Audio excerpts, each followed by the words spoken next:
Shanghai Electric Group acaba de inaugurar la primera planta a nivel mundial en producir hasta 50.000 toneladas de bio y metanol a partir de la gasificación de biomasa y la producción de hidrógeno electrolítico. En definitiva, un avance, una innovación que abre el camino a muchas más empresas a seguir pues, una tecnología y una ruta de producción ciertamente denostada por la complejidad tecnológica que implica. Además, lo más destacable es que a pesar de estar hecha en China, esta planta, este metanol producido, cuenta con la certificación ISCC que define que cumple con los esquemas normativos marcados por Europa. Así que, como ya sabíamos, los chinos vienen a hacer mucha competencia al metanol producido en nuestro continente. Desde Atlantis ciertamente celebramos esta noticia porque además somos unos firmes creyentes de que la combinación de las plantas de gasificación con la electrólisis va a marcar el camino en la producción de metanol para la industria marítima, de la aviación o química. Con ello empezamos el último episodio de esta temporada, ya después nos vamos de vacaciones también desde el podcast del hidrógeno y desde Atlanti, y también queríamos, por supuesto, desearos a todos los que todavía os quedan las vacaciones por disfrutar, pues mucho descanso y a recargar las pilas para lo que viene, que es realmente apasionante. Yo soy Bryce Armiño. Y yo soy Javier Pollos. Bienvenidos al podcast del hidrógeno, un espacio de Atlanti, donde te ayudamos a desarrollar proyectos de hidrógeno, de captura de CO2 y de combustibles derivados, prestando servicios de consultoría, ingeniería, preparación de ayudas y formación. ¡Empezamos!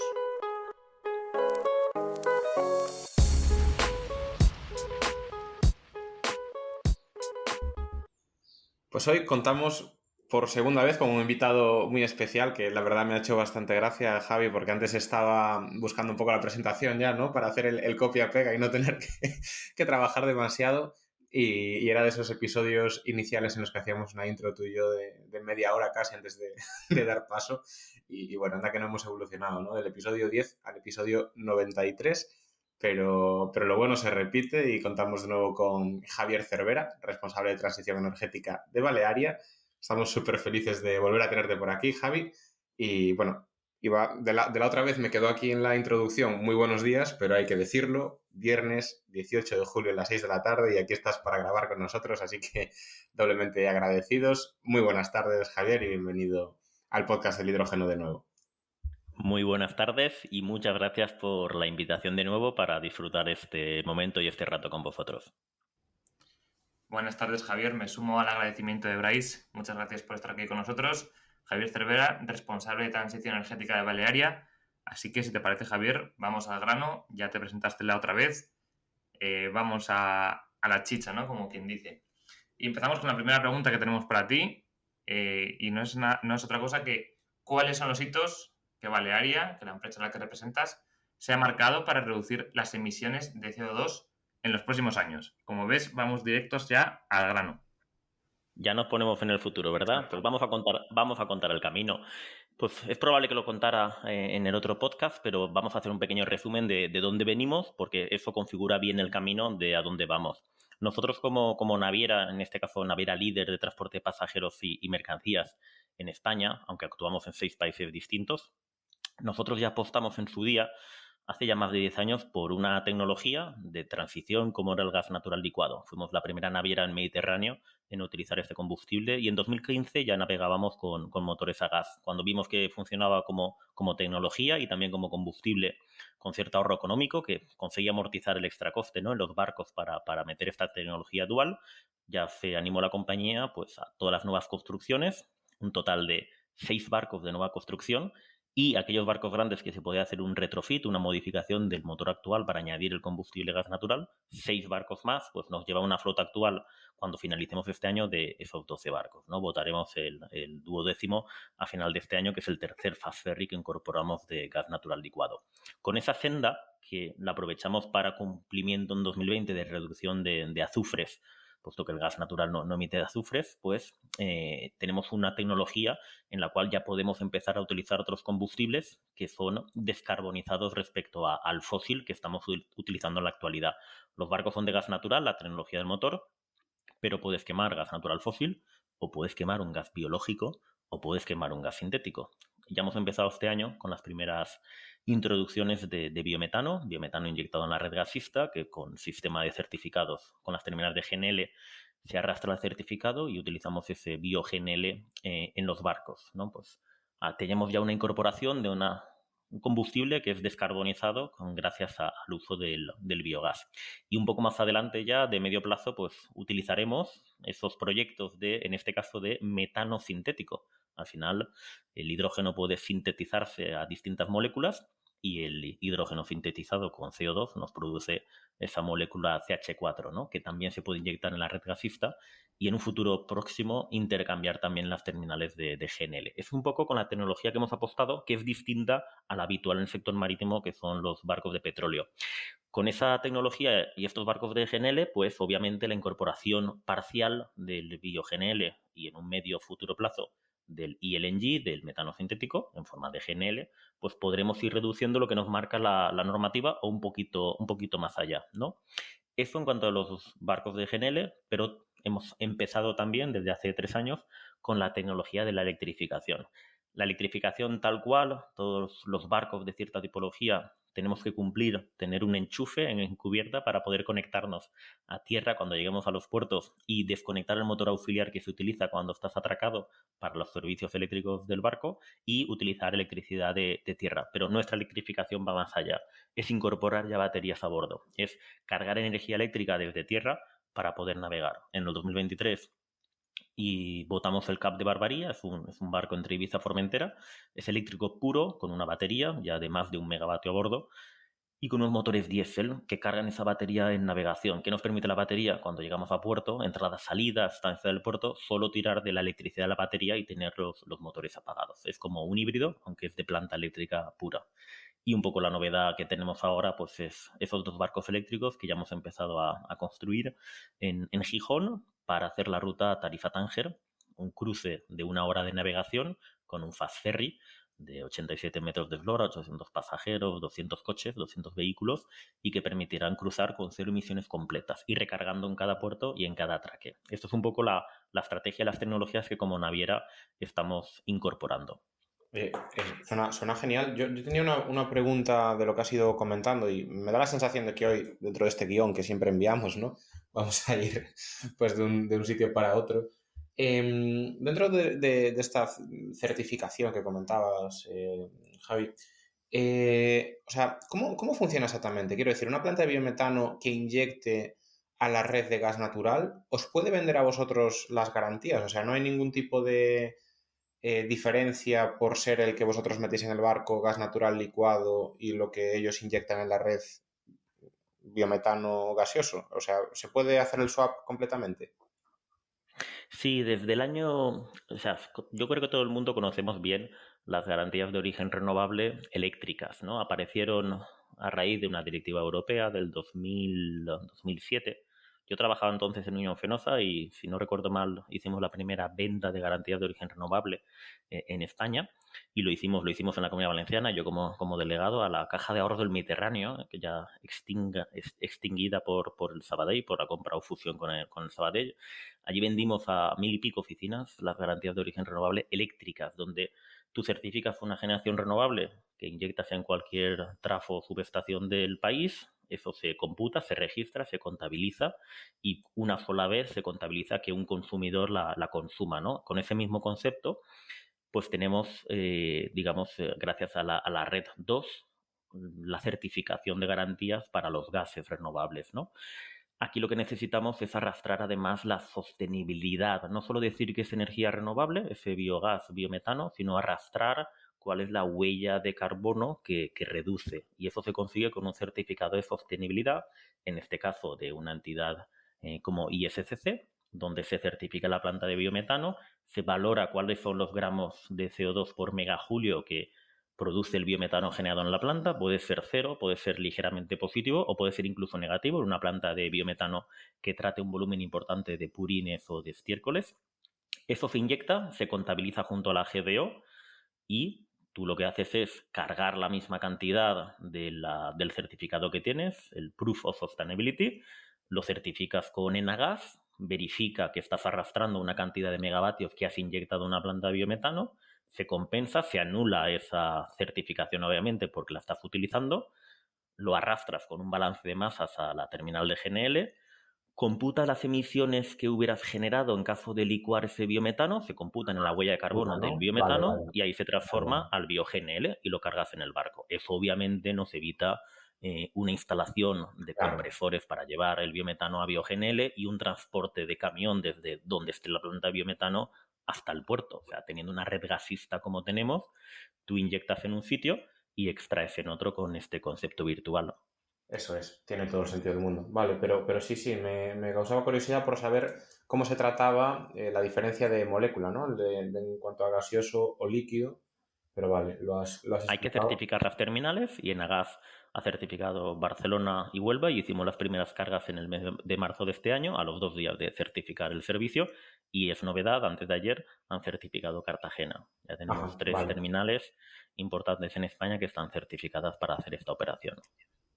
Certificadas quiere decir, Javier, entonces, que podéis extraer gas natural y certificarlo como biogás. Significa que la planta está preparada para poder tradear con ese certificado de sostenibilidad que un productor de la planta de biometano produce y registra en el sistema ISCC. Tú se lo envías, esa energía se asocia a un documento que siempre hacemos de la carga del GNL en las cisternas, la Bunkering Delivery Note, se asocia, se machea perfectamente y se asocia para que la Bunkering Delivery Note esté arrastrando la sostenibilidad de esos megavatios hora de ese biometano. Perfecto. ¿Qué hace la planta? La planta, acorde a la compra de electricidad que utiliza para lo que sería la licuefacción que realizaría de ese biometano, ha de hacer el cómputo de las emisiones que eso provoca, ¿vale? Son unas ligeras emisiones que se añaden a las emisiones que tenga el biometano, ya sea cero, ya sea negativo, o sea, ligeramente positivo, y luego computa también el trayecto del camión. El camión carga el bio-GNL en la planta terminal y si se desplaza, en el caso de Huelva nos desplazamos 5 kilómetros al puerto, en el caso de Barcelona nos desplazamos 3, pero si la carga la hacemos en Huelva y vamos a Málaga con camión, las emisiones que provoca la cabeza tractora diésel del camión que arrastra la cisterna de bio-GNL también se computan las emisiones del biometano. Todo eso tiene que ir certificado y para eso el operador de la planta, que es Enagás, certifica su instalación. Muy bueno, muy bueno. Ok. Y después, bueno, lo has comentado un par de veces, la huella de carbono de este tipo de plantas, ¿no? De biometano y demás. La estáis encontrando, entiendo que de todos los colores, ¿no? Yo con cada persona con la que hablo me dice un valor diferente, desde lo que puede ser negativo hasta los 17, 18 gramos por megajulio. ¿Qué, qué diferencias hay aquí? O sea, en función del tipo de residuo que se trate es. Correcto. Depende de la entrada, del feedstock, del tipo de residuo, tiene unas reducciones mayores o menores.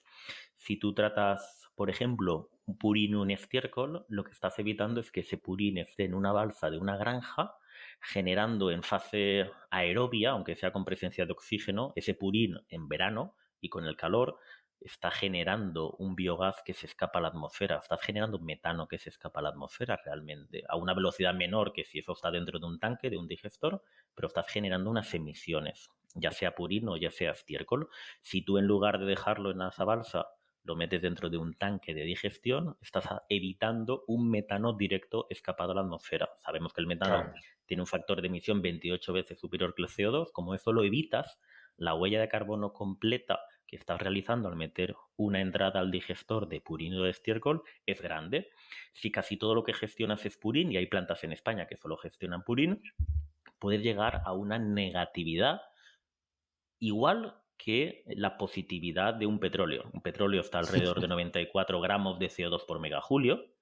Pues hay plantas de estiércol y biometano en España que solo gestionan estiércol y purín, que tienen negatividad de menos 92, menos 96 gramos de CO2 por megajulio. Qué barbaridad. O sea, eso es importante. ¿Cómo se consigue eso?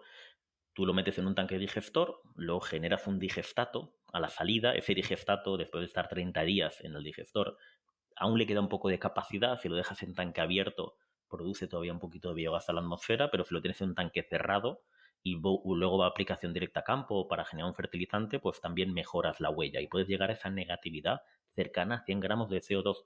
Ojo a lo que digo, o sea, metéis en navegación un barco a petróleo y metes en paralelo un barco de Balearia que está utilizando un biometano, bioGNL, que venga 100% de purín, y en los dos barcos navegando emiten cero. Yo compenso completamente las emisiones del barco de petróleo. Bueno, Es un buenísimo. combustible muy característico, es el único que puede llegar a negatividad, y eso sin capturar CO2. Si ya capturas el CO2 biogénico que extraes a la atmósfera cuando haces la purificación y upgrading, puedes llegar todavía a mayor negatividad. Ujú, ujú. Muy bien. Vale, y Pero lo luego, típico, hay biometanos de 0 gramos, hay biometanos de 12 gramos de CO2 por megajulio. La normativa internacional, por ejemplo, de la IMO, ahora mismo pues, ha regulado que el límite de 19 gramos de CO2 por megajulio, que es un combustible casi cero, muy descarbonizado, si consigues meter en los barcos un combustible de menores emisiones, vas a conseguir un reward, un ingreso que pagará el Fondo Internacional para poder tener un beneficio y sí, tener un descuento en la compra de ahí ese si te combustible. parece, lo dejamos para después porque yo creo que de la IMO, además Ah, que tú has vale. estado presente en las conversaciones, vamos a tener Sí, un sí, montón sí, de sí, cosas sí. que decir y así nos reservamos una pequeña sección. Yo solo tenía una pregunta más del tema de las certificaciones. El hidrógeno que se haga blending, es decir, que se inyecte a la red de gas, que por tanto pasará a ser gas natural, también lo podríais comprar, claro, según este esquema que estabas comentando antes, ¿no?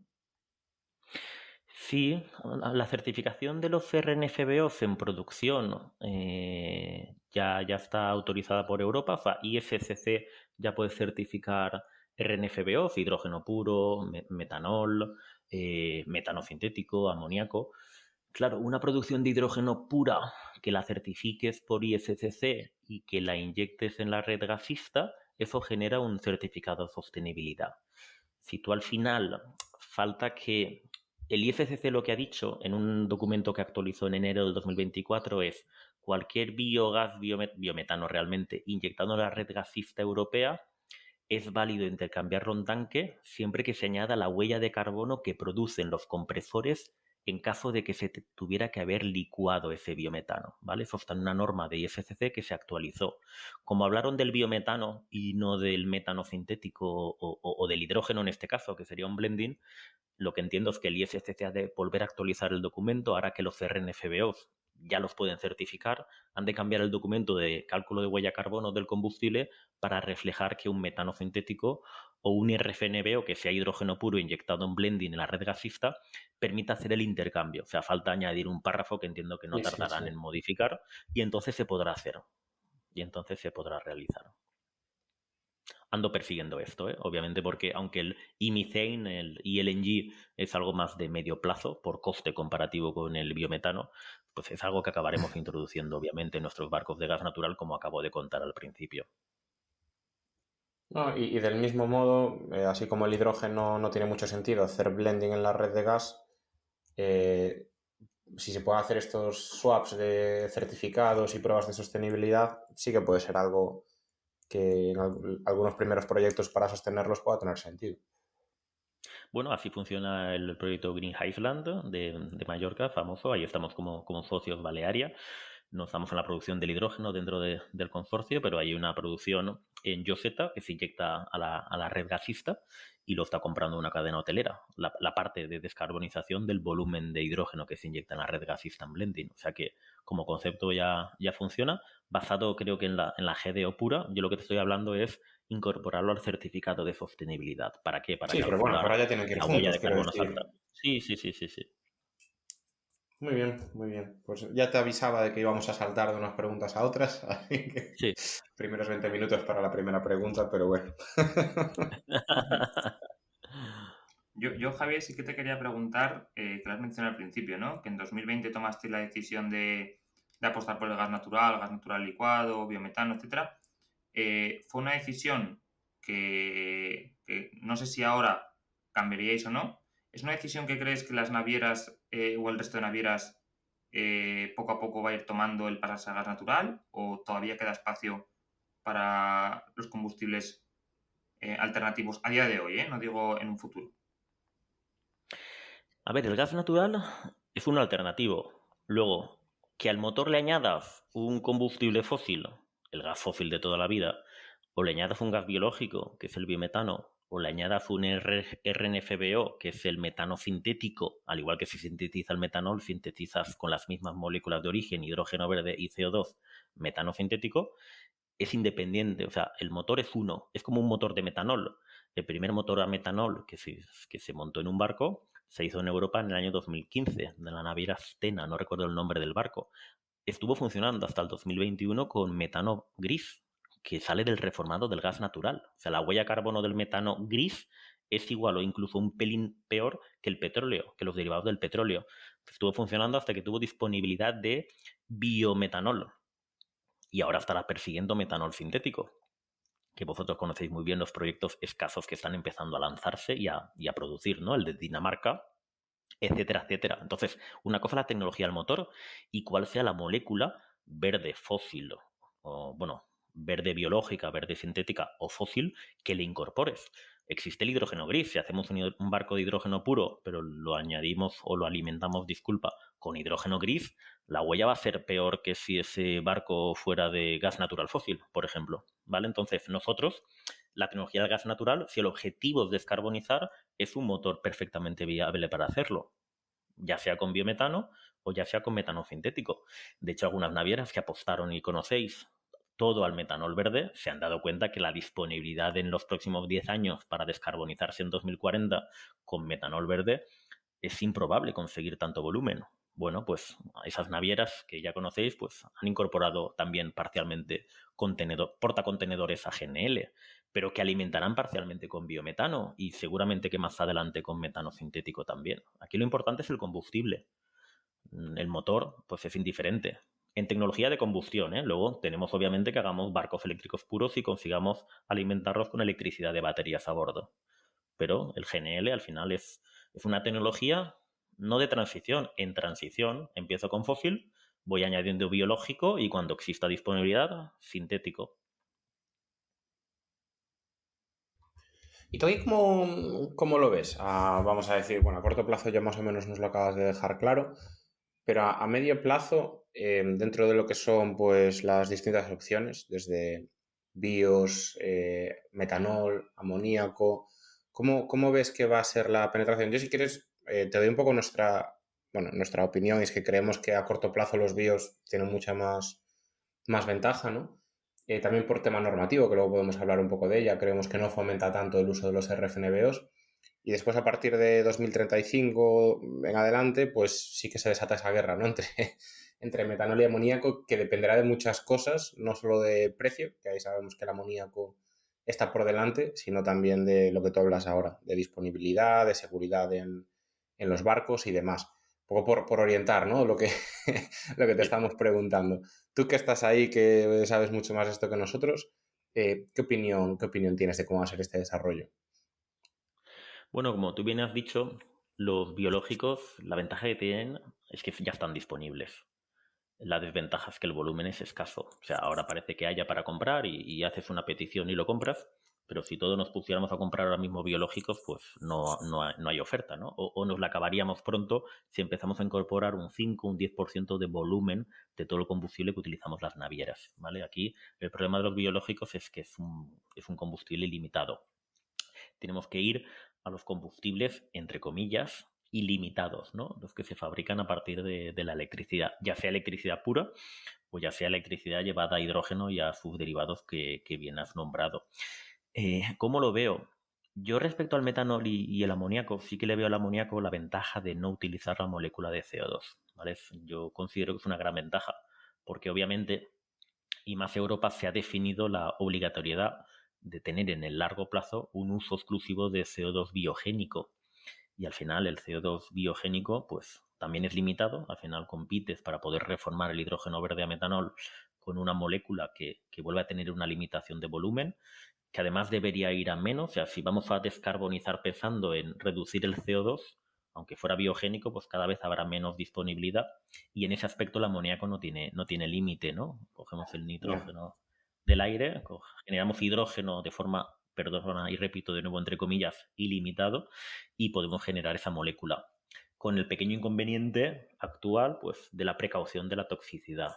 bueno, también teníamos nosotros como Balearia hace 10 años los miedos no fundados como se ha visto a posteriori, pues del miedo de utilizar un combustible en los puertos de gas natural licuado. Un combustible que desde 1959, quiero recordar, que se montó la planta de GNL de Barcelona, pues estamos utilizando en España, en plantas industriales, para usos en toda la península. Entonces, bueno, hemos demostrado en Balearia más de 10.000 cargas de cisternas, que no hay ningún incidente, no hay ningún problema. El amoníaco para navegación lo tiene que demostrar.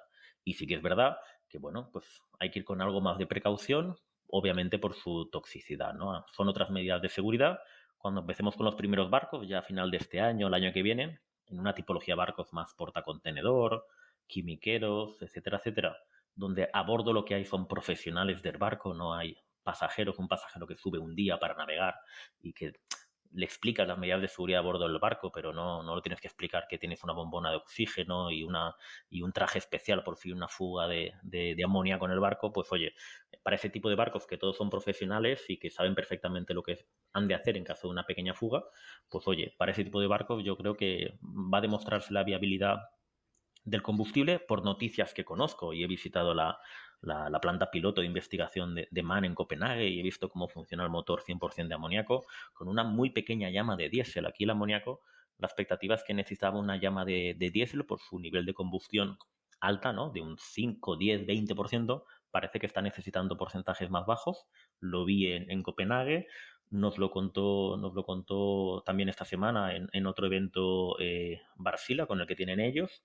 O sea que en ese aspecto es positivo. Parece que podemos ir con algo muy cercano al 100% de amoníaco con esos motores y parece también que la generación de los temidos NO2, ¿no? como gas de efecto invernadero en la Son combustión muy del bajos. amoníaco, pues parece que son bajísimos en partes Sí, por millón, muy sí, bajos, muy sí. bajos. Buenas noticias, positivas para el amoníaco, pero hay que ponerse a trabajar con él, utilizarlo en navegación, ver las medidas de seguridad de hacer búnker, de repostar en puerto y ver cómo se navega con él, Claro, coger que esa es experiencia. otra, ¿eh? Esa es otra. Al final, la disponibilidad en puertos, que es algo que ya tú, cuando viniste en 2021, nos comentaste, el amoníaco sí que tiene ese gran desafío, que no sé luego si, por ejemplo, lo que tú nos decías ahora, ¿no? De esa carga por medio de camiones, pues pueda ser algo muy habitual, digamos, en la operativa portuaria, incluso para grandes portacontenedores, y que entonces, bueno, pues se solvente por ahí, ¿no? Por llevar cisternas de amoníaco.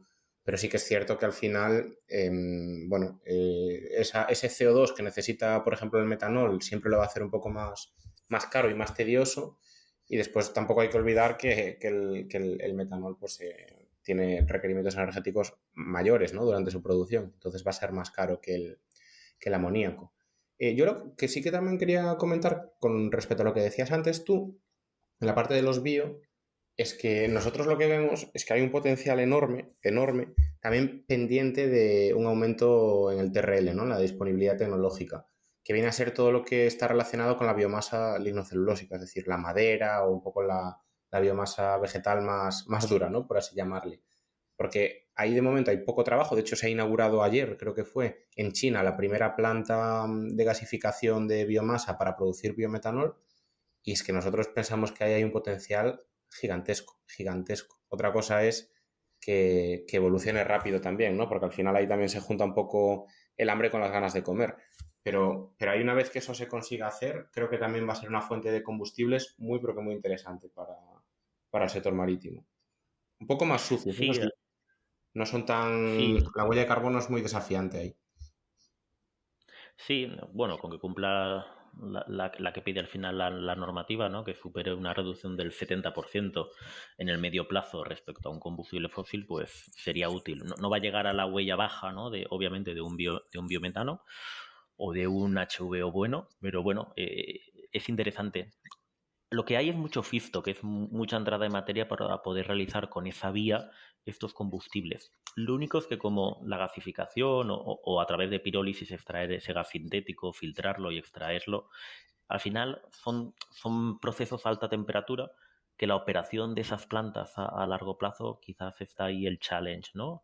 El reto que tienen. Pero bueno, hay que ver la rentabilidad, ver cómo sale, ver cómo se opera también y por supuesto es que son necesarios. O sea, para el marítimo, sustituir todo el combustible que utilizamos en la actualidad en un objetivo cercano a 2050, cercano, 50 un poquito más allá, pero tiene pinta de que lo tengamos que cumplir en el 50 finalmente por la IMO. Europa todavía nos permite una reducción del 80 en el año 2050, pues es tedioso. O sea, tenemos que incorporar todo lo que podamos. Por eso también la electrificación en aquellos barcos de corta ruta que se permita, pues va a ser esencial, porque hay una parte de flota importante en la navegación de corto recorrido. Con lo cual, todos los combustibles que sean posibles con la reducción necesaria, todos serán bienvenidos para el marítimo porque los necesitamos. Sí, tú lo has dicho, Javier, la disponibilidad es súper importante, pero una cosa que no hemos mencionado es el precio, ¿no? También una ventaja que tienen los bio es que son más baratos, o al menos en el corto plazo, que los sintéticos. Comentabas también que una de las razones por las que os pasasteis al gas natural, aquí corrígeme, también era que, bueno, pues que con la eficiencia y tal ahorrabais algo de coste. La pregunta es, ¿ese sobrecoste que tienen los combustibles renovables de alguna forma se puede sobreponer o tiene alguna forma de reducirse o de sacar ventaja o es a pérdida completamente y por tanto se reflejará en el precio del billete, en este caso del pasajero? Bueno, es a beneficio del planeta, ¿no? Y de la sociedad. Miremoslo de esa forma, por lo que tenemos que cumplir como sociedad en la descarbonización. Y ya en la economía pura, como coste, ¿no? O sea, si quitamos la parte del beneficio para el planeta y vamos solo al coste económico de la operación del barco, pues sí que son combustibles que van a ser siempre más caros que el actual precio de los fósiles, ¿eh? El fósil también se va a ir encareciendo porque graba un ETS que hay que pagar por las emisiones de CO2, ahora tiene un valor ese ETS, pero puede suceder que en el 2040 la tonelada de CO2 se nos vaya a 300 euros tonelada y haga más rentable sí o sí gastar un biocombustible o un combustible incluso sintético, ¿vale? Con lo cual sí que va a ser más caro que el actual precio del fósil. No son situaciones comparables en 2040, el fósil va a ser mucho más caro por las emisiones que provoca si lo utilizas y por la multa asociada por no cumplir los niveles de descarbonización que nos exige la norma europea o internacional. Con lo cual, bueno, va a ser más caro navegar. Lo que tenemos que ser originales es en ver modelos de negocio para intentar que el billete, obviamente, para nuestro cliente final no suba, ¿no? Te pongo un ejemplo. Pues en este barco eléctrico que ya os he nombrado antes, el Cap de Barbaría, es un barco que ha sustituido a otros dos para llevar carga o pasajeros entre Ibiza y Formentera. Permite llevar hasta 80 coches y 400 pasajeros, o en lugar de coches, 14 camiones con toda la carga para llevar víveres y productos a Formentera, desde Ibiza básicamente. Y bueno, pues es un barco que lo hemos dimensionado con una motorización más pequeña, navega más lento que los dos anteriores o que barcos de la competencia, pero consume menos combustible. En la actualidad es ese diésel que genera electricidad a bordo, pero en un futuro o metemos más baterías y cargamos electricidad desde tierra para que sea cero emisiones completa, o ese diésel para cumplir normativa acabará encareciéndose. Obviamente, si gastamos la mitad de diésel porque hemos bajado 5 nudos la velocidad, pues hemos sido originales para hacer el mismo recorrido, aunque tardamos un poco más, pero educamos al cliente. Al final, un camión que tarde un poquito más en ir, pero mantenemos los costes de combustibles bajos, es importante. Pues hay que buscar, creo que aparecerán barcos de mayor tamaño que por unidad de carga transportada o pasajero van a consumir menos combustible y emitir menos, aunque se encarezca el combustible. Al final el resultado del coste para el transporte, pues intentaremos mantenerlo. Pues van a haber cosas novedosas y luego siempre actuar en la eficiencia. Todo lo que podamos ahorrar en combustible, vamos a ver barcos que incorporan velas rígidas, vamos a ver sistemas de eficiencia en la navegación. Ya estamos incorporando todo lo que podemos, pero veremos cómo eso se exprime hasta Eso de las el velas máximo para rígidas reducir combustible. mola mucho. Nosotros lo vimos en Suecia. Además, Sí, creo que lo ha montado una empresa de aquí de Vigo, un astillero de aquí sí. de Vigo. Juraría Con que la lo había empresa montado. española Bond for Blue, es una empresa española y ha Sí, montado por ahí por el norte, ha montado un par de velas rígidas para barcos, sí, sí, yo sí, lo vi, nórdicos. juraría que era de la línea Stella o Stena Lines y era una pasada verlo. Y creo que reduce el consumo, pero en 15-20%, una cosa así, ¿no? Sí, en 2 dígitos. Lo interesante cuando la incorporas la vela es que al menos consigas esos 2 dígitos de reducción de consumo de combustible. Nosotros lo tenemos analizado para los ferries. Lo que pasa es que ese tipo de velas funciona más para buques que hacen navegan en un sentido, en una dirección, más tiempo, ¿no? Nosotros al final hacemos Claro. rutas triangulizando con islas o hacemos un sentido y volvemos en el siguiente a las 4 horas de navegación. La eficiencia del ahorro es bastante más bajo de los 2 dígitos en nuestro caso y de momento no tenemos estudiado incorporarlas, las hemos estudiado, pero ya te digo yo que conforme se encarezca el combustible, cualquier medida de eficiencia sería haciendo más rentable, Hombre, ¿eh? O sea sí, que sí, sí.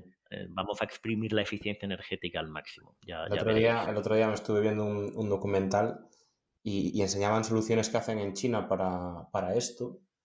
Y había desde microburbujas, o sea, me pareció espectacular, Sí, un sí, sistema sí. rociador de microburbujas para reducir la fricción con el agua marina, hasta una especie de rumba que te limpia los mejillones que que se te van haciendo en el casco del barco. Y decían que los ahorros eran monumentales, o sea, es que consumís tanto. Sí, y hay modificaciones de casco ligeras en la parte de proa, en la parte de popa, para navegar con menor consumo y nosotros ya estamos modificando algunos barcos y más que haremos. O sea, los barcos nuevos los diseñas con la mejor tecnología de navegación, pero barcos existentes que tienes 10 años en flota, estamos haciendo modificaciones también que reducen puntitos porcentuales de consumo, pero como tú dices, pues 1 punto o 2 en el consumo de un ferry es importante porque el consumo que tenemos para llevar 100, 200 camiones, incluso 1000 pasajeros a bordo, pues es un consumo alto. Sí, Obviamente, somos las carreteras del mar, ¿eh? No hay autovías, hay barcos que conectan isla con península y es como si por una carretera pasaran continuamente camiones y coches. Pues somos nosotros, somos la autovía y provocamos la emisión con los vehículos parados a bordo, ¿eh? Apagados de motor, pero provocamos nosotros las emisiones para moverlos de un sitio a otro. totalmente. Pues Javier, si te parece, pasamos al tema de normativa, que yo creo que para la cuestión, bueno, todo en general, para los combustibles renovables y en especial para las navieras, ¿no? Y todo el combustible que consumís y consumiréis, cada vez que salga alguna normativa nueva, algún objetivo nuevo, alguna declaración nueva, todos miramos a ver qué obligaciones y qué nuevos valores se ponen sobre el papel. Tú sabemos que has estado en las reuniones de la IMO, la Organización Internacional Marítima. ¿Nos puedes contar un poco cómo se organizan, quién va, qué se discute, cada cuándo son? Sí, perfecto. Estoy yendo desde el año pasado, fui el año pasado en octubre, he ido este año en abril y tenemos la siguiente en octubre de este año. Hay años en las que hay 2 reuniones del grupo medioambiental. Hay reuniones anuales de la parte de seguridad, hay reuniones anuales de la parte de medio ambiente, ¿no? Que son las que se aprueban este tipo de normativas. Fui el año pasado, bueno, acudí ya hace 2 años, en 2023, cuando se aprobó la estrategia. Fue sorpresivo, estuve miércoles y jueves. Esto se aprobó finalmente el viernes. No había indicios el jueves de que se fuera a llegar a un acuerdo, pero se llegó y en julio del 2023 se aprobó por todos por unanimidad, todos los países que tienen mar y que están allí representados en la IMO, una estrategia en la cual llegar a las cero emisiones en 2050 o alrededor del 2050. Eso nos da un pequeño margen de cumplirlo en el 55, en el 53 o ir viendo cómo vamos para decidir el año final, ¿vale?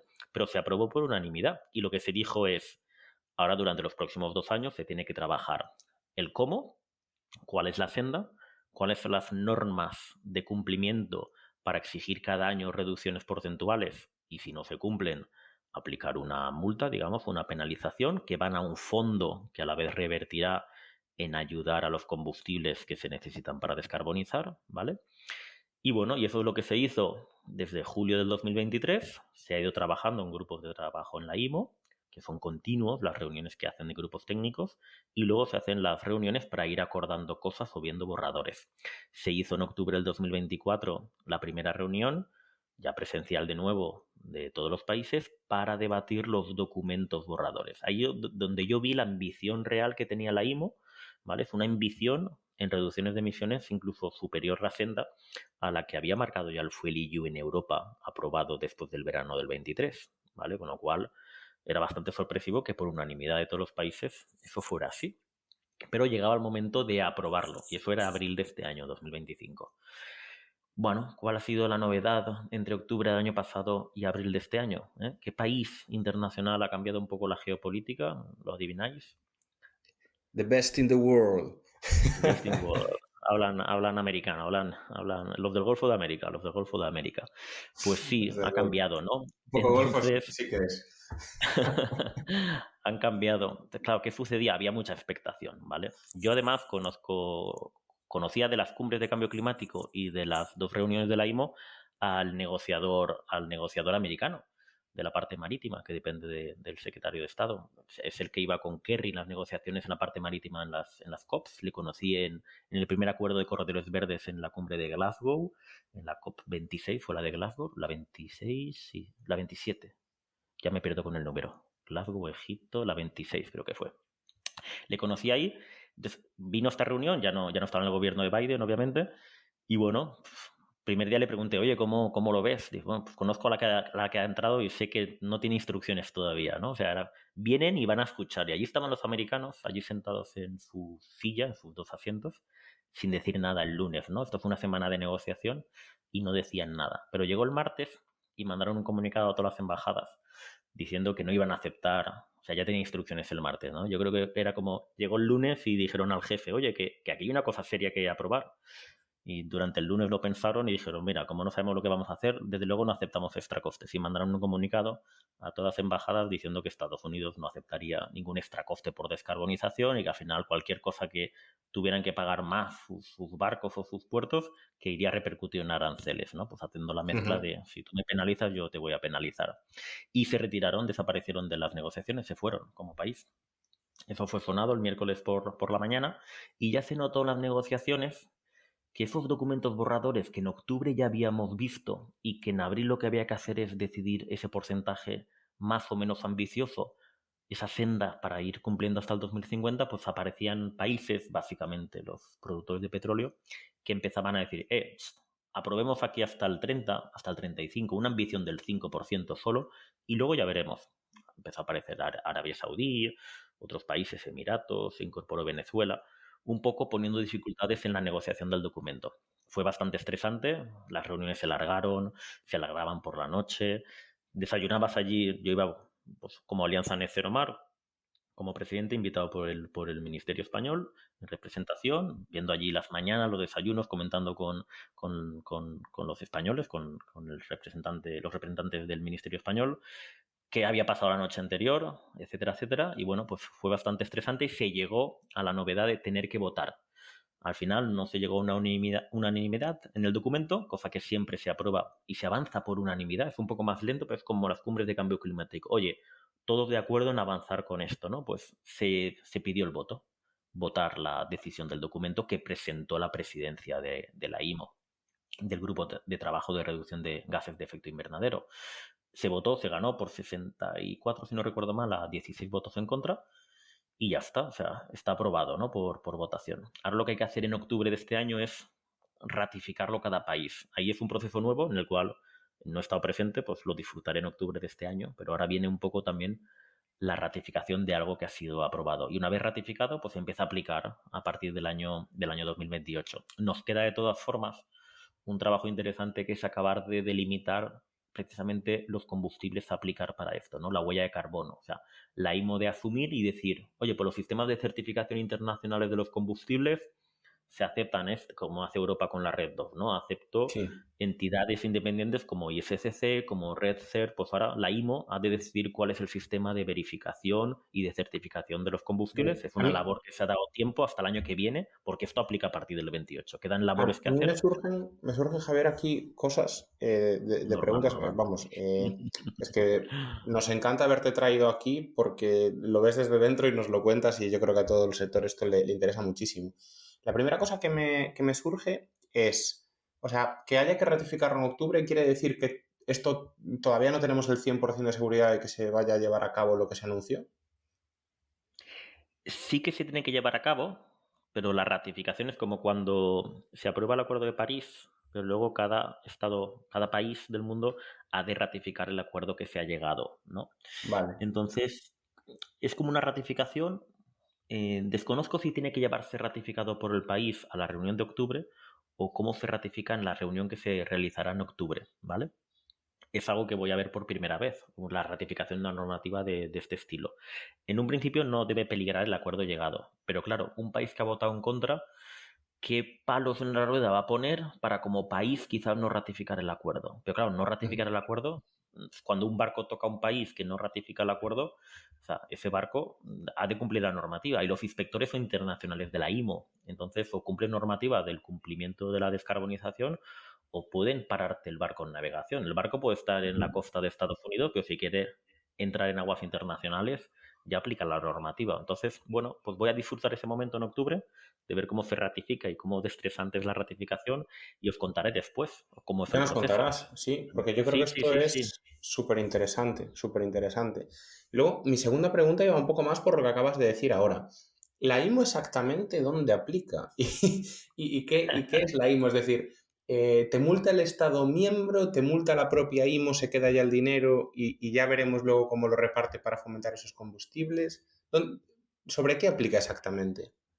La IMO es una organización que depende de Naciones Unidas y que regula normas de seguridad de navegación a nivel mundial de la flota.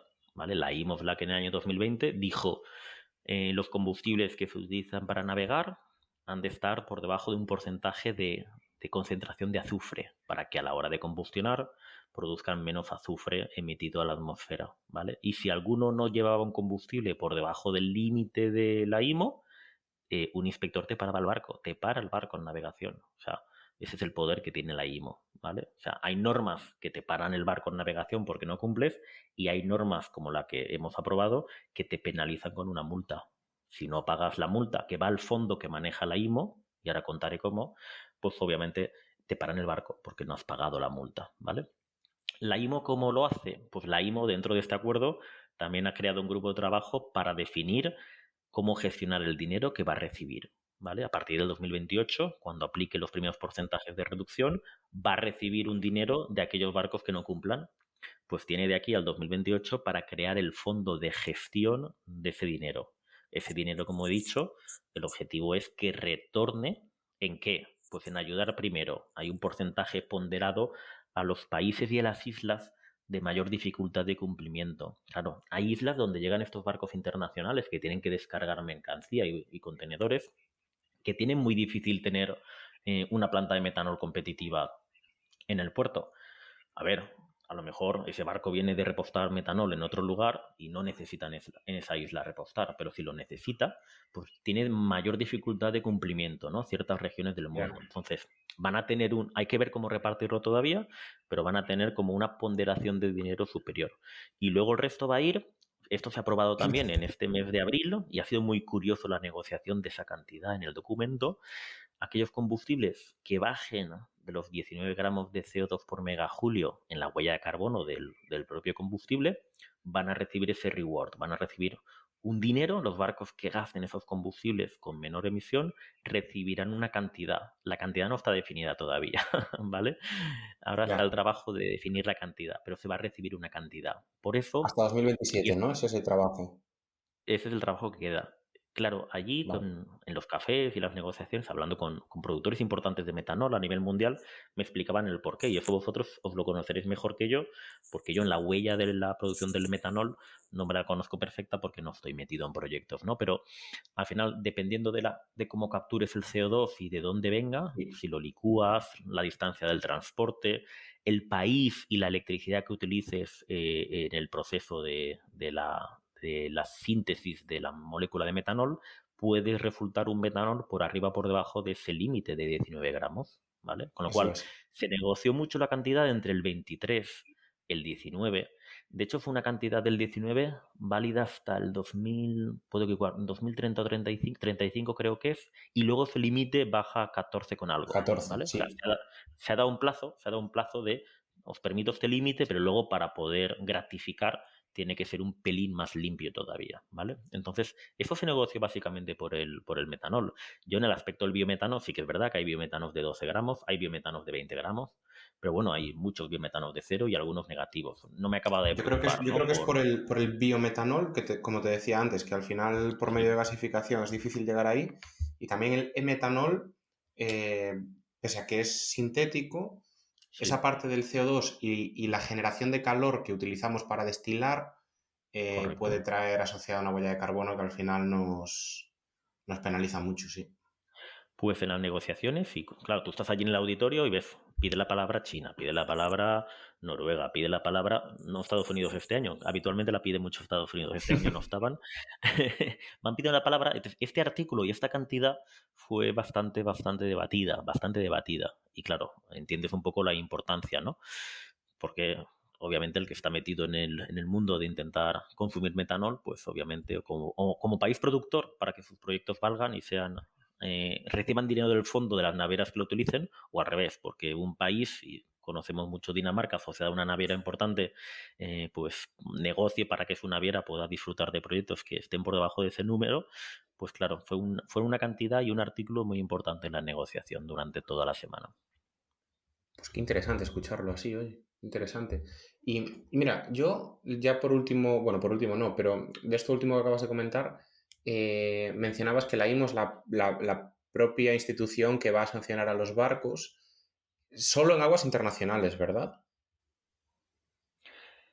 Sí, es en aguas internacionales, pero es en la ruta completa. El cómputo es en la ruta completa. Viene un portacontenedores del puerto de Singapur al puerto de Algeciras y son las emisiones y el combustible utilizado en toda la ruta.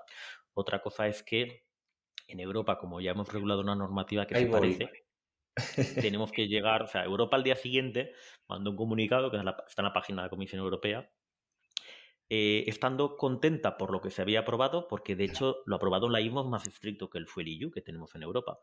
Contenta por ello y diciendo que se ponía a trabajar para ver cómo hacer compatibles las dos normativas. Claro, ten Sí, en cuenta que a nivel mundial en la IMO hemos aprobado una exigencia de un combustible cada vez más limpio, pero de momento no se ha aprobado un pago de las emisiones de CO2 directa del combustible que eso es, utilizamos, cosa que en Europa sí, porque tenemos el ETF eso es. y el Fuel EU. Claro, Europa dirá, vale, pues yo acepto la navegación internacional, porque la navegación de cabotaje de barcos europeos en Europa, la IMO deja libertad a que la trate cada uno de los países y recomienda que intenten adaptar algo ya aprobado por la IMO, ¿vale? Pero realmente es la navegación internacional. O sea, la IMO ahora mismo en un barco que hace Ibiza Formentera con bandera española, pues ahora mismo no aplica. Lo que recomienda es que el país miembro, o en este caso, como en Europa, cada país miembro va regulado por estos aspectos por la Comisión Europea, porque hemos querido ser Europa, pues deja libertad a que lo regule. En Europa ya lo tenemos regulado, ¿vale? Pero hay rutas de ferries que hará bueno, Estados Unidos con Canadá en los Grandes Lagos, pero dentro de los Grandes Lagos en Canadá, que tendrá que tomar la decisión de cómo le aplica a esos barcos, ¿no? También dependiendo se aplica por tamaño de barco, de los 5.000 GTs, que es el límite, ¿vale? Pero quitando eso, pues al final la IMO aplica a cualquier navegación internacional. O sea, aplica a cualquiera y has de pagar la multa si eres un barco de ruta internacional y has de pagar al fondo si has incumplido los porcentajes que te marca. Ujú. Sí, bueno, el FUEL-EU, de hecho, en el propio reglamento especifica que cuando la IMO publique una normativa, pues que el reglamento se evaluará, ¿no? Y yo aquí, o sea, tengo, pues creo que existe esa dicotomía de qué va a hacer Europa, porque al final, por eso te preguntaba antes el tema de a dónde van los fondos, porque al final Europa, si lo normal es que Europa quite el ETS y el FUEL-EU para los barcos y diga, oye, que aplique la IMO, ¿no? Por lo menos a los que hagan rutas internacionales. Pero claro, eso va a significar mucha menor cantidad de dinero para Europa. Entonces yo creo que ahí va a haber una negociación que tendrán que ver bien cómo aplica. Y lo que acabas de comentar ahora me hace explicarme también por qué el Real Decreto, el borrador del Real Decreto de Fomento de Combustibles Renovables, que yo tenía esa duda y no era capaz de interpretar por qué, digamos que para el tema de la aviación dice, oye, vamos a copiar todo lo que dice el Refilio Aviation. En cambio, para el tema marítimo, como que solo hablaba de la navegación de cabotaje y el resto lo deja totalmente en el aire. Pero empiezo a ver que van por aquí todos los tiros. No sé Correcto, si de lo hecho en la red, compartes. en el borrador de la red 3 ahora indica objetivos de reducción de emisiones para la navegación de cabotaje, ¿no? Y creo que está en el Ahí voy, sí. borrador, nos ha puesto, ¿no? El 1 para el 27, el 2 para el Sí, 28 y el 3 para el 29 o el 3 para el 2030. A ver, es algo que se asemeja al fuel EU, nos exige ya una reducción de un 2%. La red 3, perdona, la transposición en España de la red 3 nos pone ese escalado, el 1, el 2 y el 3. Luego en 2030 ya saltamos al menos 6 en el fuel EU. Como esto de la red 3 en la transposición habla hasta el 2030, salvo que cuando me lea mejor el borrador, tenemos para opinar hasta el 8 de septiembre, si no me equivoco, vea Sí, una cosa diferente, pero con lo que he leído un poco en un primer barrido, bueno, lo intenta adecuar en cabotaje nacional, que es lo que puede regular, como España, esos objetivos, ¿no? Un porcentaje parecidos al fuel EU. Y deja un eso poco es. la IMO, claro, ten en cuenta que la IMO se ha aprobado, ahora se ratifica y está esa negociación con Europa de cómo Es la trasladarla, que ¿no? Para toca. que en Pero tú 2028 no entonces, tengamos... ¿tú prevés, y Sí, esas conversaciones de pasillo o de desayuno, que ya veo yo lo bien que vivís por allí? sí, sí. eh, Desayunamos y todo, nos da tiempo. qué lujos. Eh, iba a decir, ¿tú prevés que entonces el Fuel EU se vaya a mezclar con la IMO y al final sea solo una única normativa, que es lo que tendría, en mi opinión, sentido? Creo que sí, yo creo que Europa se adecuará a la IMO en rutas internacionales y bueno, puede ser que para el cabotaje se quede exactamente igual como está el Fuel EU. No sería coherente dejar el ETS para unos sí, para otros no. No fue una negociación fácil porque no son exactamente iguales. O sea, No es son una iguales, ¿no? negociación bastante Yo creo divertida. que, yo Nosotros, creo que la IMO, de será un tema hecho, que hablemos. no Sí, incentiva los RFNBOs a corto plazo. Y el Fuel EU, pues sí, con el multiplicador y demás, pues sí que lo hace. sí.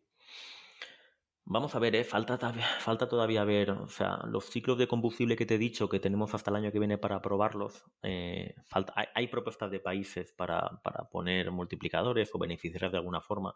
Vamos a ver cómo se hace. O sea, aquí hay también bastante que negociar. Vamos a ver cómo acaba el año que viene ese tema. A ver, hay que impulsar los RNFBOs. Lo que hay que hacer es buscar, ayudar en ese plazo de incentivación la sostenibilidad económica de los mismos, Sí, ¿vale? O sea, no vayamos a gastarnos un dinero, es como el banco de hidrógeno, ¿no?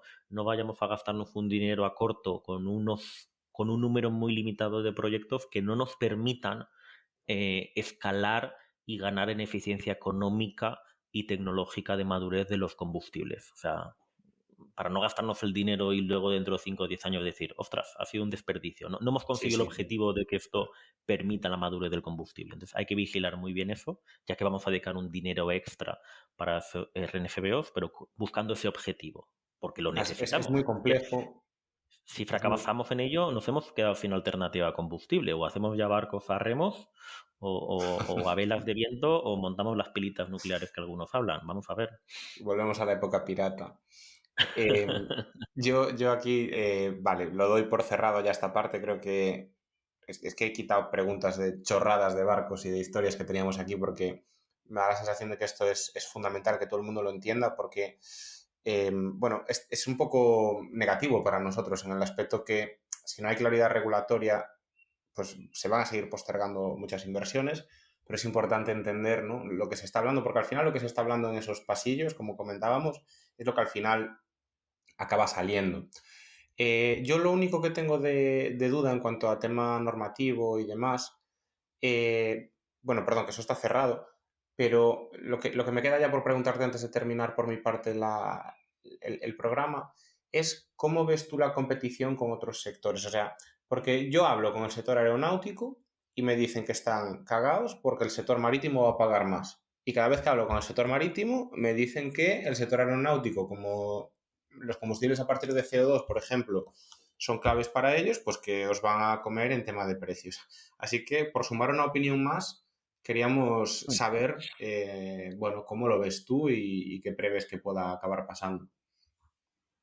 Pues lo veo complejo, ¿eh? Yo solo somos afortunados en la nave Balearia, creo, porque estamos viendo dos combustibles que no compiten con la aviación, que es el biológico a base de gas y el eléctrico puro a base de batería. Entonces, en ese aspecto estoy feliz porque, pero bueno, sí, las navieras de portacontenedores y demás, va a haber una competición. Nosotros sí que opinamos en el marítimo que al final el valor añadido de un billete de avión y lo que cuesta va a poder asumir, dependiendo de la ruta, va a poder asumir un extra coste de combustible sintético que para nosotros en ciertos barcos no vamos a poder Porque asumir. para vosotros, ¿qué porcentaje es más o menos el combustible? El avión nos comentaba Nacho cuando vino aquí que era un 20%, creo, una cosa así, un 20-30%.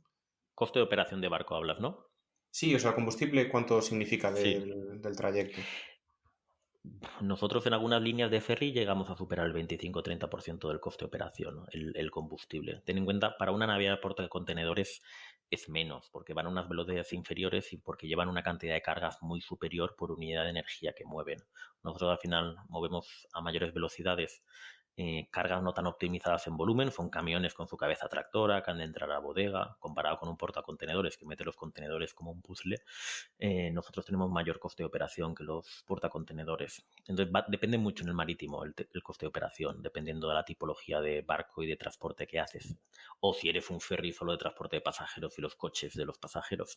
Depende bastante, hay bastante variabilidad. Pero tenemos la ventaja en cambio de poder poner ese otro combustible, perdón, que es la electricidad. O sea, tenemos la gran ventaja de que en los próximos 15 años vamos a poder incorporar mucha batería a bordo, hibridando parcialmente el consumo de navegación o en algunos casos totalmente haciendo barcos completamente eléctricos para la ruta que hacen. Pero para eso tenemos otro Hapticam, que es el que estamos peleando mucho, también desde la gorra de naviera, pero como representante de la alianza española, Net Zero Mar, de empujar la tramitación y la electrificación de grandes potencias que nos lleguen a los puertos, ¿no? Tiene que llegar potencia a los proyectos de generación de combustibles, ha de llegar potencia a los centros de datos, pero ha de llegar potencia a los puertos porque tenemos una obligación normativa que cumplir. Nosotros no somos un negocio nuevo que pueda hacer negocio trayendo centros de datos a España, que no existen y que es crear un negocio nuevo, ¿no? Que consume mucha electricidad. Nosotros que tenemos la obligación de cumplir y tenemos la obligación de sustituir y gastar esa electricidad para sustituir un fósil, que ya se utiliza sí o sí porque tenemos que continuar con la navegación internacional, traemos más del 90% transportamos más del 90% de las mercancías y ha de continuar. O sea, es un negocio que tiene que continuar, con lo cual la electricidad para nosotros es sustituir fósil directamente frente a traer más volumen de negocio nuevo que consuma electricidad, en este caso para gestionar los datos, ¿no? Entonces, ahí va a haber una lucha, ahí sí que va a haber una lucha por el cable, por la potencia.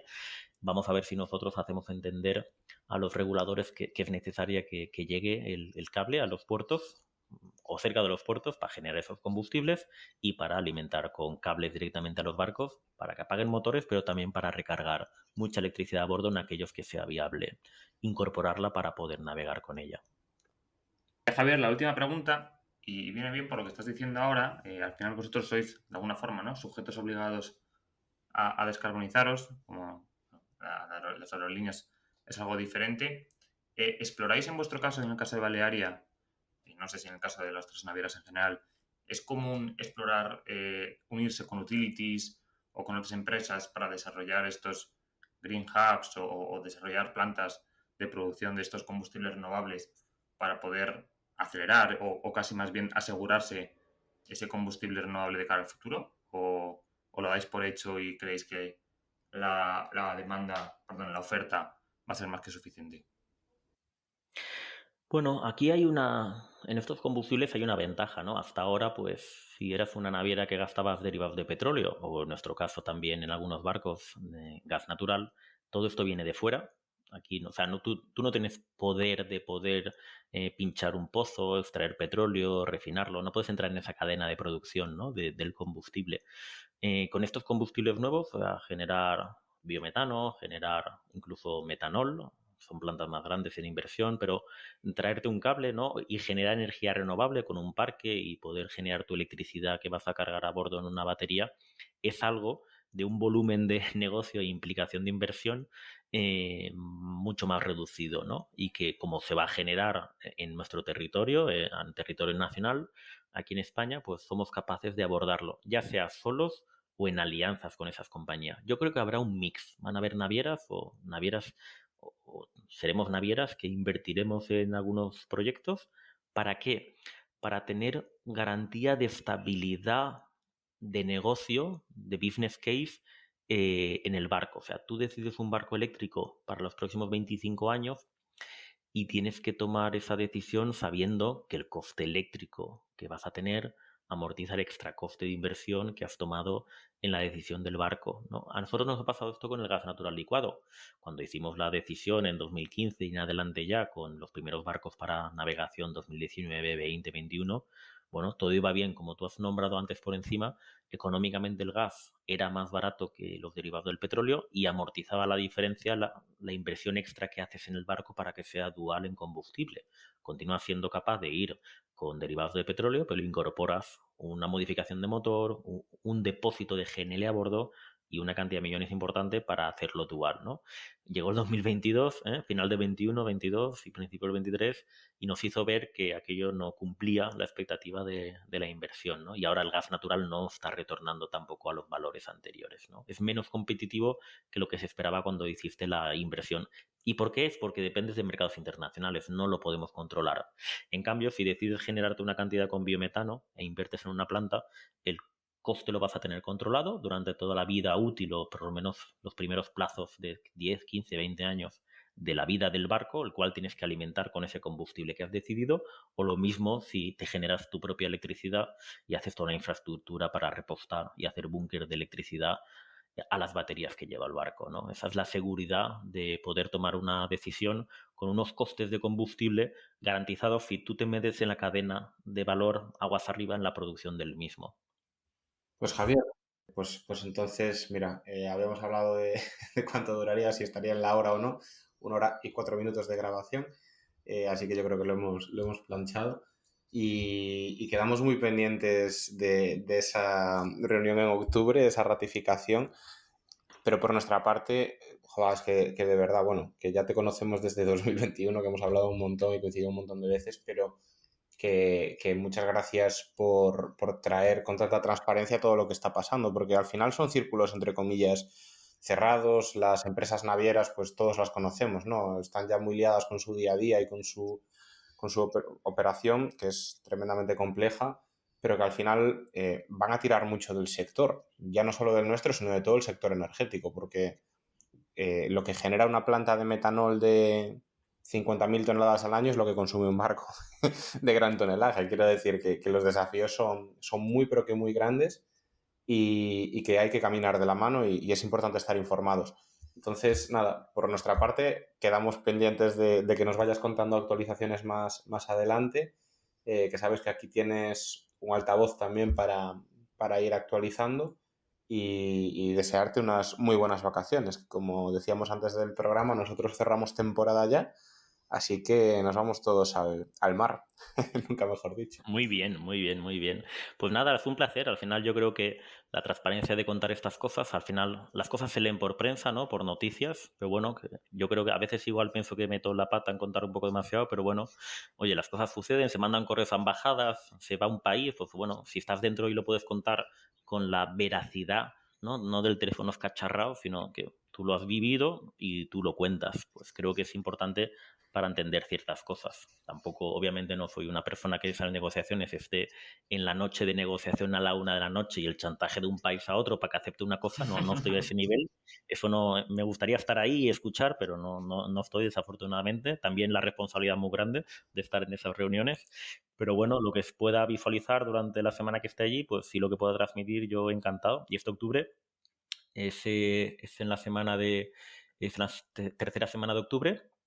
Estaré 3 días, luego he de volar a Malta porque hablo en el Congreso Europeo de OPS, pero continuaré conectado online para ver finalmente que se aprueba el viernes. Haré una sesión presencial de 3 días y los otros 2 días se puede asistir online por videoconferencia al estar acreditado a las reuniones y a los plenarios.